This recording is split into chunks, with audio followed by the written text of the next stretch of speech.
പതിപോലെ ഇവർ രണ്ടൊരു മഴ കിട്ടോ? കാര്യം എന്താന്ന് പറയാം, ഞാനും കൂടെ കേക്കട്ടെ. ഇതാണ് വിഷയം.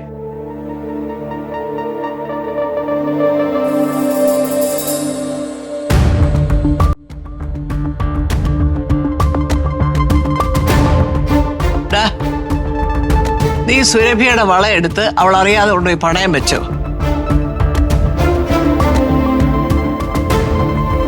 അവള് പറയുന്നു പണയം വെച്ച ഈ വളയെല്ലാം ലോക്കറിലാണെന്നും ലോക്കറിന്റെ കീ അവളുടെ കയ്യിലുണ്ടെന്നും. പിന്നെ അവൾ അറിയാതെ എങ്ങനെ നീ ഈ വള എടുത്ത് പണയം വെച്ചു? എന്റെ പൊന്നു കുഞ്ഞെ, ഇങ്ങനെ ഓരോന്നോരോന്ന് ലോക്കറിൽ നിന്ന് എടുത്തോണ്ടിരുന്നാലേ പിന്നെ അതിനകത്ത് എന്തോ ഉണ്ട് ബാക്കി? ഇനിയും വല്ലതും ബാക്കി ഇരിപ്പുണ്ടോ? എനിക്കൊന്നും കേക്കണ്ട. സുരഭി, ഞാൻ പറയുന്നൊന്ന് കേക്ക്. അമ്മ, ഞാൻ ഈ പറയുന്ന കാര്യങ്ങൾ നിങ്ങൾക്ക് കേട്ട് കഴിഞ്ഞാൽ കള്ളത്തരമായിട്ട് ഫീൽ ചെയ്യത്തുള്ളൂ. അമ്മയ്ക്കറിയാം, എന്റെ ഒരു ഫ്രണ്ട് ജിബിൻ കോളേജിൽ പഠിച്ച ജിബിന്റെ അമ്മ ഇവിടെ ഒരു പ്രൈവറ്റ് ഹോസ്പിറ്റലില് കുറച്ച് നാളായിട്ട് ട്രീറ്റ്മെന്റിലായിരുന്നു. ഈ പ്രൈവറ്റ് ഹോസ്പിറ്റൽ എന്ന് പറയുമ്പോൾ എല്ലാവർക്കും അറിയാമല്ലോ, അവിടുത്തെ ബില്ലിങ്ങും ഭയങ്കര കൂടുതലാണ്. ഈ ട്രീറ്റ്മെന്റ് നടന്നുകൊണ്ടിരിക്കെ അവന്റെ അമ്മ മരണപ്പെട്ടു. 5-6 ലക്ഷം രൂപയെങ്കിലും കെട്ടിവെച്ചാൽ മാത്രമേ ബോഡി തിരിച്ചു വിട്ടുകൊടുക്കുള്ളൂ എന്നും അവരുടെ ഫാമിലിയുടെ അടുത്ത് പറഞ്ഞു. ജിബിൻ എന്നെ കരഞ്ഞുകൊണ്ട് വിളിച്ചു പറഞ്ഞു, അളി ഒരു നിവൃത്തിയില്ല. അങ്ങനെ എനിക്ക് ഒരു നിവൃത്തിയില്ലാതെയാണ് ഞാൻ സുരഭിയുടെ വള കൊണ്ട് പണയം വെച്ച് 1 ലക്ഷം രൂപ അവർക്ക് കൊടുത്തത്. ഞാൻ മാത്രമല്ല, എന്റെ കൂട്ടുകാരെല്ലാരും കൂടെ ഷെയർ ഇട്ടിട്ടാണ് പൈസ ബില്ല് സെറ്റിൽ ചെയ്തത്. അതുകൊണ്ടാണ് ബോഡി തിരിച്ചു വിട്ടുകൊടുത്തതാണ്. അങ്ങനെയുള്ള നല്ല കാര്യങ്ങൾക്കൊക്കെ ഇതുപോലൊക്കെ ചെയ്യുന്നുണ്ട്, തെറ്റൊന്നുമില്ല പോലെ. അത് നല്ല മനസ്സ് വേണം അതൊക്കെ നല്ലതായിട്ട് കാണാൻ.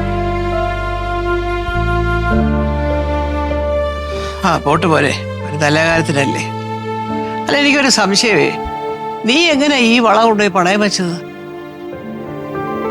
അമ്മ, സുരഭിയുടെ എന്റെ അവിടെ ജോയിന്റ് അക്കൗണ്ട് ആണല്ലോ, അതുകൊണ്ട് ഞങ്ങൾ ഒരാൾ പോയാൽ പോലും ലോക്കർ തുറക്കാൻ പറ്റും. അണ്ണൻ എന്നിട്ട് ഒരു വാക്ക് പറഞ്ഞുകൂടായിരുന്ന? എന്നാ അണ്ണന്റെ കൂടെയല്ലേ ഞാൻ നിൽക്കുള്ളൂ. സുരഭി, തന്നെ കൺവീൻസ് ചെയ്യാൻ മാത്രം സമയം ഉണ്ടായിരുന്നില്ല കേട്ടോ, അതൊന്ന് മനസ്സിലാക്കുക.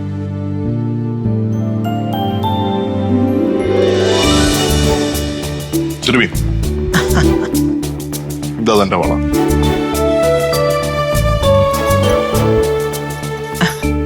കണ്ട അമ്മ, ജിബിന് എനിക്ക് 1 മാസത്തിനുള്ളിൽ പൈസ തരാന്നാ പറഞ്ഞിരുന്നത്. പക്ഷെ ഇന്ന് വിളിച്ചിട്ട് ഫണ്ട് റെഡിയാന്ന് പറഞ്ഞപ്പം ഞാൻ ഇന്ന് തന്നെ പോയി വളയെടുത്തു. പക്ഷെ പോകുന്ന വഴിക്ക് ഞാൻ ഈ റെസിപ്റ്റ് തപ്പിയിട്ട് എന്റെ പേഴ്സിൽ കണ്ടില്ല, അതെവിടെ മിസ്സായി. പക്ഷെ എന്നിരുന്നാൽ കൂടി അവിടെ എത്തിയിട്ട് അഫിഡവിറ്റ് ഒക്കെ കൊടുത്തു കഴിഞ്ഞപ്പം വള എനിക്ക് അവര് തിരിച്ചു തന്നു. പോട്ടെ പോലെ, ഒരു നല്ല കാര്യത്തിനല്ലേ, കിട്ടിയല്ലോ, നന്നായി. അമ്മ, ചെയ്തത് തെറ്റാണെന്ന് അറിയാം അമ്മ. പക്ഷെ ജിബിൻ കരഞ്ഞു വിളിച്ചു പറഞ്ഞപ്പോ എനിക്ക് വേറൊരു നിവൃത്തിയില്ലായിരുന്നു.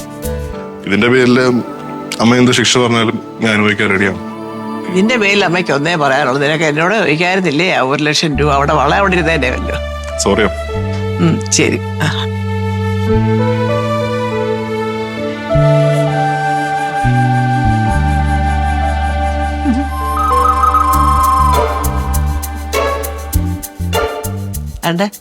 കണ്ടല്ലോ പാവം എന്റെ മോന്. ഞാൻ അപ്പോഴേ പറഞ്ഞു കഷ്ടം, അവൻ വന്നിട്ട് സത്യം എന്താന്ന് അറിയാവുന്ന. അയ്യോ, അമ്മ കുറച്ചു മുമ്പ് ഇങ്ങനെയൊന്നുമല്ലല്ലോ എന്നോട് സംസാരിച്ചത്. പിന്നെ ലക്ഷ്മി ചേച്ചി പറഞ്ഞു അമ്മേന്റെ തലയിൽ ബോംബിടാൻ വേണ്ടി ഇരിക്കുകയാണെന്ന്. ആണോ? എന്നാൽ ലക്ഷ്മി ചേച്ചിയുടെ കൈ ബോംബ് കാണുമായിരിക്കും. എന്റെ തൽക്കാലം ഒരെണ്ണം എടുക്കാനില്ല, മനസ്സിലായോ? എന്റെ കുഞ്ഞിനെ വിഷമിപ്പിച്ച് മുകളിലോട്ട് വിട്ടത് പോരെ. പാവം ചെല്ലടി അങ്ങോട്ട്, പാവം പോൻ. അവസാനം ഇങ്ങനെ വരുമെന്ന് എനിക്ക് നന്നായിട്ട് അറിയാം. അവനൊരു നല്ല കാര്യമാണ് ചെയ്തത്. പിന്നെ നല്ല കാര്യം തന്നെ. അടിച്ച് വീട്ടിൽ കൊണ്ടുപോയതല്ലോ. പാവം പോൻ.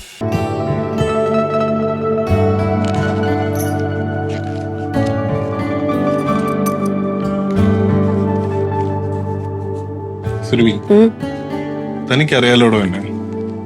അപ്പോഴത്തെ ആ ഒരു സിറ്റുവേഷനിൽ ഞാൻ എല്ലാവരെയും കൺവിൻസ് ചെയ്ത് നിന്ന് കഴിഞ്ഞാൽ അവർക്ക് ആർക്കും ആ സീരിയസ്നെസ് മനസ്സിലായെന്ന് വരില്ല.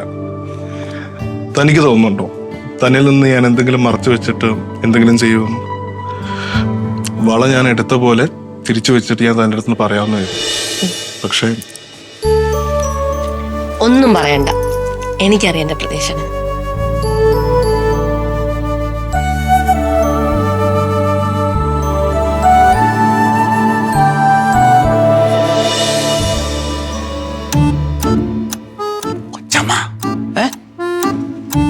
എന്തത്?